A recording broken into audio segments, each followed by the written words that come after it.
Hello, fellow YouTubers. My name's Stephanie, and we are going to be bariatric buddies. Perhaps maybe you're tuning in because you are either contemplating a bariatric weight loss surgery yourself, and you're just researching other people's experiences, or perhaps maybe you have a family member who is considering it, or perhaps you've already gotten it and you're looking for some fellow support of people in the same club as you. Well, those are all great reasons. And if you have any comments, tips, or tricks, or anything you found out that you think I could benefit from, please feel free to comment below. As well, I'd love you to be a part of my journey that I'm having with this bariatric surgery I've just had. So please hit the subscribe button. If you have a page, comment yours below. I'd be happy to subscribe to yours as well. So again, my name is Stephanie. I just had my surgery about 5-6 days ago.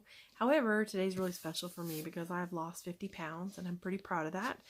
I started my weight loss before I got the surgery. October 9th is when I started my decline of actually being able to lose weight. There's some things that I did that definitely made a huge impact for me.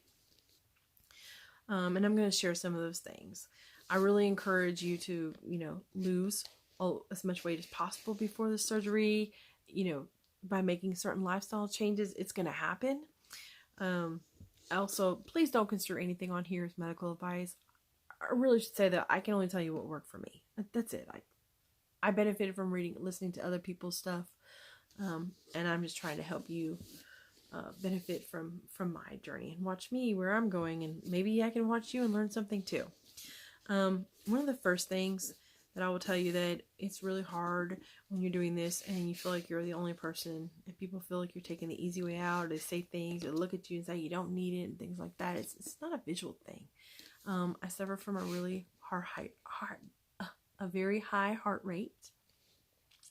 I also have a very large liver, and I've developed a very bad case of sleep apnea that I didn't have 4 years ago.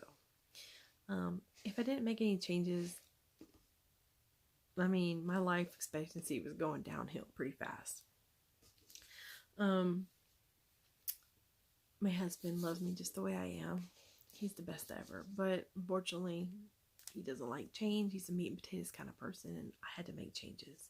So, he's kind of on this journey with me too now. He's doing a lot better now that I'm out of surgery, and I made it this far. He's come around quite a bit. I think he was just really scared of losing me. But I don't think he realized he was going to lose me if I didn't make changes. I wasn't going to be able to survive like I was. One of the first things I would definitely recommend is to get a good protein. Nectar. I can't say enough about this. You're going to try it. And you're going to say, where have you been all my life? Because this helped me to lose 35 pounds before my surgery. 35 pounds in 2.5 months. It's $17. I shouldn't even tell people about this because then probably the price is going to go up. I love it. I'm looking forward to trying Nectar by Syntrax. I'm looking forward to trying more of their things. I just haven't felt the need to go beyond this one. It's not flavored. You can dissolve it in water. It has no texture to it. I do enjoy putting one of these in A&W sugar-free flavors.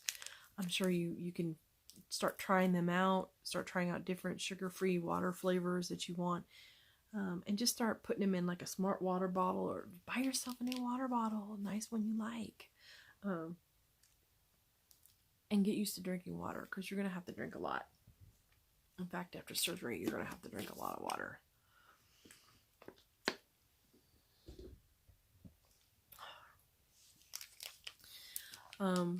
It's easy to get your protein in when you do your favorite water flavor and some Syntrax, because you won't even notice it. There's lots of flavored proteins out there. So far, I haven't really found one I like. They all kind of taste a little fake or too sweet or things of that nature, and I just can't stomach them.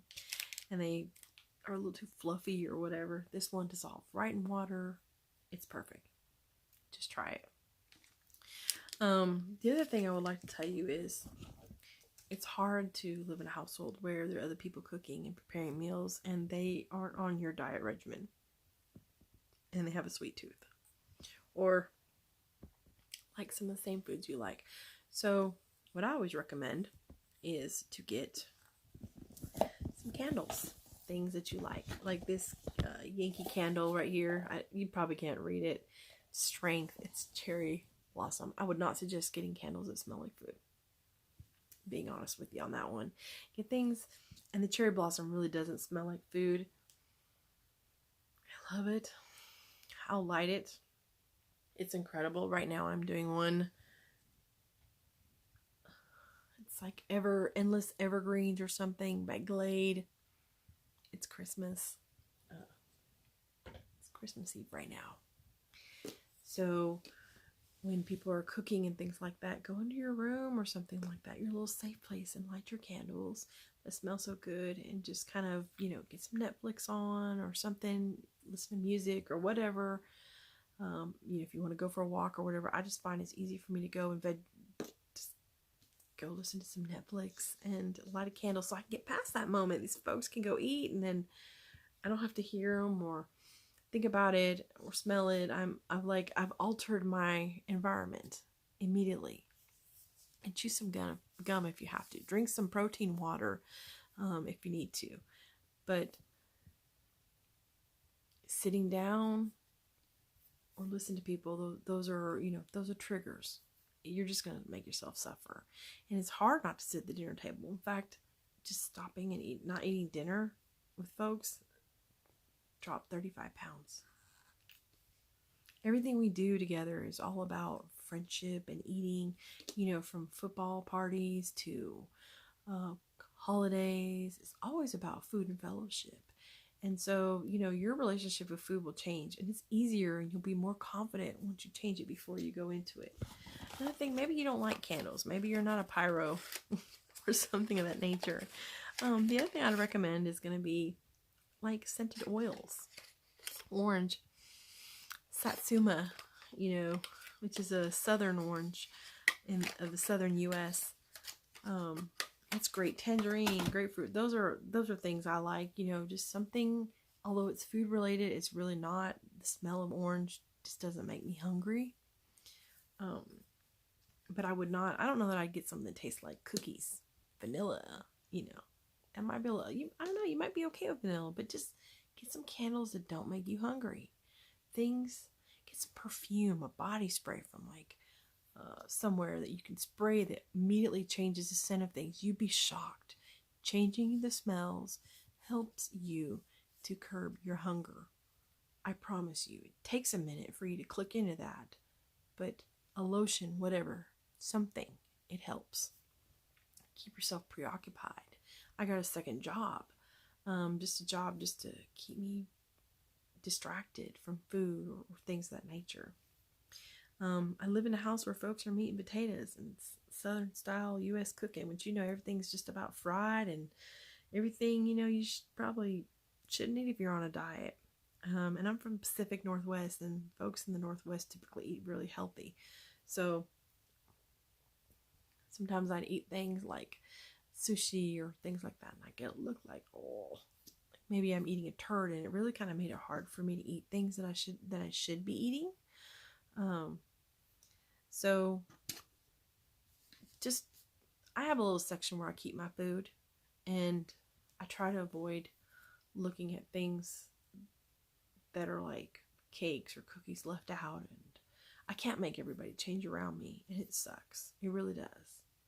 I just had to avoid looking at those things. And if the table had those things on there, I just couldn't be a part of it. I mean, that's just what it came down to. It was hard. Now with the surgery, the one thing I do like is I'm legitimately able to tell people, hey, I can't eat that. I can't eat it. It's very liberating to be like, I can't eat it because my body will get really sick and I'll end up in the hospital. And, and it's true. You can't eat those things. You will get sick. And it only take you a couple times of getting sick, apparently, for you to not want to do it. I've been lucky. I haven't had that problem. But I've also invested in some really good bariatric cookbooks. Another thing I want to tell you, get some of those bariatric cookbooks for the type of surgery you're looking for. Understand that there are a lot of different stages. You go from like clear fluids to full fluids to like puree, soft foods. I mean, there's different stages of eating that you have. You should probably try some of those recipes before you have a surgery. well before, in the months when you're trying to lose weight. Try to mentally put yourself in that spot of these are the type of things that I'm going to be eating afterwards, and use those recipes to try to help make yourself more successful, because the more you can do before the surgery, the less of a life shock and regret you're going to have afterwards. You can always say no to the surgery before it's done. Now, one of the things you usually hear from a lot of people is that they don't regret it. I don't regret it. Wish I'd done it sooner. I'm going to say it. I heard it from a lot of people. However, I will say some things that you do need to know about and you need to ask your surgeon about. If you're a woman who's menstruating, or if you are premenopausal or going through menopause, then you need to ask them about when you get an RNY, the bypass, gastric bypass. You need to ask them about the iron deficiency that usually comes up around 4 years after. It's serious, it's real. It's a really high rate of women who have that, and it usually shows its ugly head after about 4 years. A lot of people say, well, I never had to have iron infusions. Well, that's great, but if you end up getting to be one of those unlucky people who have iron infusions, you should probably ask yourself, are you going to have medical insurance? Are you going to be able to afford those iron infusions from an iron deficiency? And what happens is basically your body cannot absorb orally iron anymore, so you have to go and put it into your blood, and I'm pretty sure it's not cheap. It sounds like you're now on some form of monthly dialysis, and you have to ask yourself, is this journey really worth it? Is this something that I can risk that? It's something very indicative to the bypass type versus a sleeve, from my understanding, does not have that type of issue as prevalent as the bypass does. Men, apparently it doesn't show itself as much. Again, you'll have to ask your surgeon about it and have that conversation, because they're not going to tell you about it unless you ask it. They're going to say deficiencies, but you need to ask them about iron deficiency and infusions after 40 years. Talk to me about this. Let's have a real conversation. The other thing is that, you won't be able to have sugar. Sleeves, sometimes they can, and from my understanding, that's usually a reason why people fail, is they go back and they have sugar after they've had a sleeve. So you've gone through all this stuff, all this work, you lost weight and you regain because you don't stick to the diet that you've been given. There's problems with calcium also, especially on the bypass. I'll be honest with you, from what I've read and had conversations with my surgeon, that is a real problem. You have to consider, what if all of a sudden you start having brittle bones, especially if you get this when you're younger, and you start having brittle bone issues, and now all of a sudden your teeth is falling out early or whatever. You did something to help you be healthier, but now you picked up other health problems. You have to think about that. You can tell yourself it's not going to be me, but the reality is you can say, this is going to be me, and is this something I'm really willing to have? And that's really with the RNY. There's people that haven't had that problem. Another part with the RNY that I definitely had to discuss with my surgeon beforehand, and everybody should know about, is apparently there's a really big gas issue with it. Not everybody has that. We'll let you know that right now. But for somebody who's unlucky enough to get it, apparently, I've seen videos of people and they didn't really tell me why they felt like they couldn't be intimate with somebody or open up or whatever. Well, just imagine you give your boyfriend or husband a mouthful of,